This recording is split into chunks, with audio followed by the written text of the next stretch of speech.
So the next generation of consoles have been announced from Sony and Microsoft in the least exciting way possible. Roll the clip. Unprecedented performance with Xbox One X is deep into architecting the next Xbox console. Way to build the hype, guys.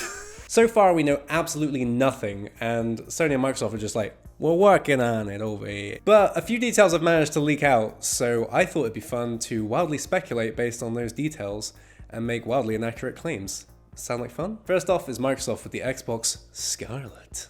Sounds very, sexy. So the Xbox at the moment is a bit of a dark horse. It's kind of lagging behind Sony quite a bit, with it only selling around 30 million units the last time they reported sales. The PS4 has actually sold about 73 million units, and the Switch in just over a year has sold about 20 million units. I mean, things ain't looking so great for the old Xbox. But because Xbox are lagging behind sales-wise, they've been forced to think outside of the box and do a few things that Sony and Nintendo aren't doing to try and weed their way in and get some extra sales. The first thing they've done is they've killed Kinect. Yes! Finally! Sorry if you're one of the few people who actually enjoyed using Kinect. Let's be honest, to the rest of the world, it was amazing. Another feature they've added, and perhaps the best, in my humble opinion, is backwards compatibility. Not just for Xbox 360 games, but Xbox original games as well. Which is more than fans ever could have hoped for, honestly. And for the new backwards compatibility, they've patched games to actually run better and improve the resolution.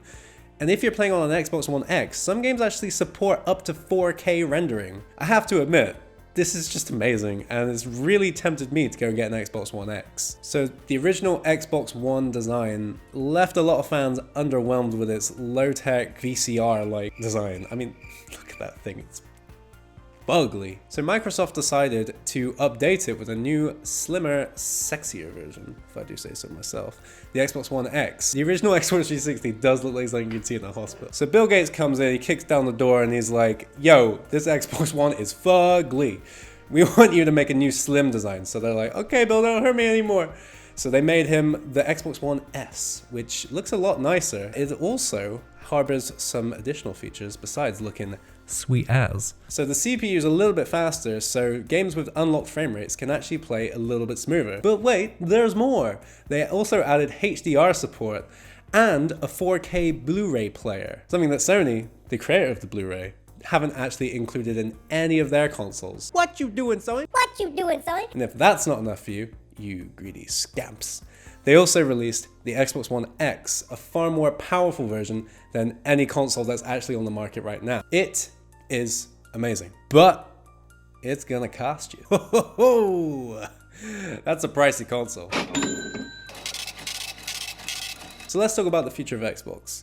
Recently, Xbox has been pushing more towards a unified version of Xbox, where it's more of a service rather than a console.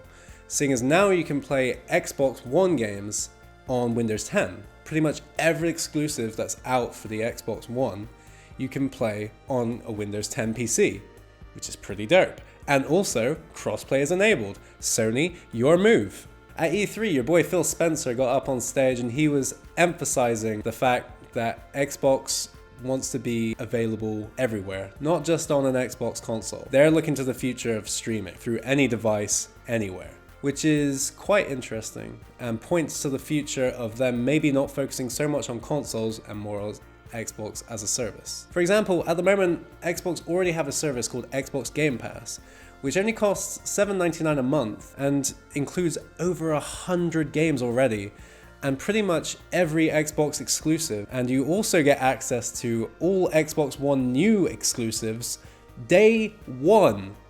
That's just insane value.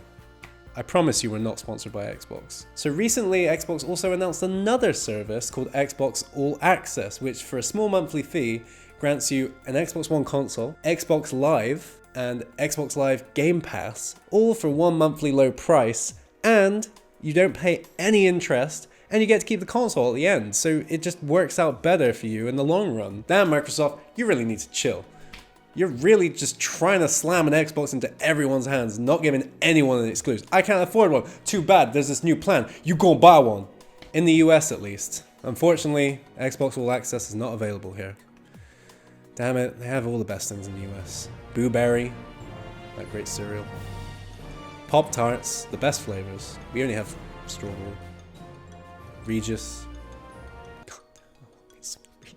So this is the portion of the video where we wildly speculate about the future. There's a rumor currently that there'll be 2 different versions of the Xbox One Scarlet available at launch. A standard hardware version, standard as usual, you get your graphics card and your CPU and everything in the console. And a cloud-based version also available, which will be focused on streaming games and won't actually have any real solid hardware in the system itself. Having 2 different consoles available at launch is kind of a good idea in theory. It allows you to focus on 2 different audiences and 2 different price brackets. But I kind of think that it does confuse things, really. I mean, who bought a core Xbox 360? I was premium all the way, son. Game streaming is also another great idea in concept.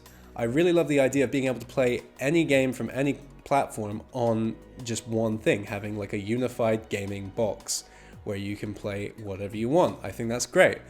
But the thing is, and this is quite a big thing, especially in the UK, you need really solid and fast internet, which I don't know about you guys, but where I live, I'm not gonna be streaming anything other than Netflix anytime soon. I mean, it's so slow sometimes I have problems loading amsterdance.com, which I frequently visit.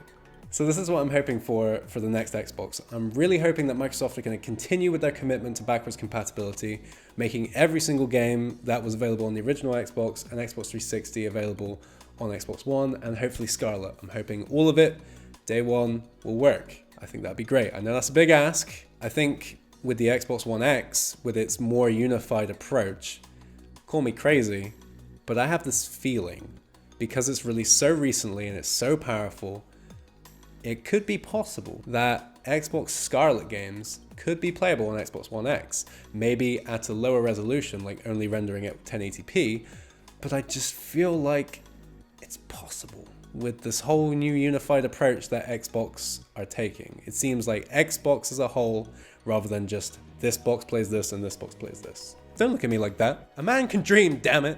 I hope they keep up the quality design of the Xbox controller because it is one of the best in the game, son. But I think it's finally time to join the 21st century and ditch the AA's. I don't know what's happening, if there's some backdoor shady deals with Duracell, the Duracell bunnies handing Bill Gates a fat wad of cash and he's like, keep them in, Bill. Keep those batteries coming. And Bill's like, no one wants them. Come on, quit sucking up to the Duracell bunny and do something for your ex-boys. Also, just a quick note. Please come up with a name that doesn't suck. Because Xbox, great. Xbox 360, I can see. Xbox One, no. No. Xbox One S, okay, it's the slim version. Xbox One X, SX, SX. They sound the same. There must be so many disappointed kids at Christmas when they ask for an X and get an S. I mean, it's still pretty great, but whatever. You're spoiled. Also, guys, it's time for the hard truth. Xbox ain't getting no games. In my opinion, the reason Xbox has been lagging behind Sony sales-wise this generation is really because they haven't had a truly amazing game that's exclusive to the console. There have been good ones for sure, but nothing that's really sent ripples through the gaming sphere like a lot of Nintendo and Sony's exclusives this generation. Forza? Gears? That really bad Halo game? The worst Halo game? So here's hoping that next gen Microsoft come out of the gates swinging with a big boy exclusive in their big boy bag, going to the big boy school like Knack. Or maybe just make Halo good again, that'd be great. Again, I promise you we're not sponsored by Xbox. We're just being objectively honest. Good night. Hey guys, thanks for watching. What do you think is going to be the future for Xbox? Do you think they've got some new exclusives cooking up? Do you think the console is going to be another powerhouse console? Is the streaming thing going to happen? I don't know. Who knows? Anyway, if you enjoyed the video, maybe you'd like to like it or subscribe for more. We're going to be uploading more. And we're going to be talking about the other consoles next, Sony and Nintendo, and what we know about those. And I'll see you guys next time on the next Angry Joe Show.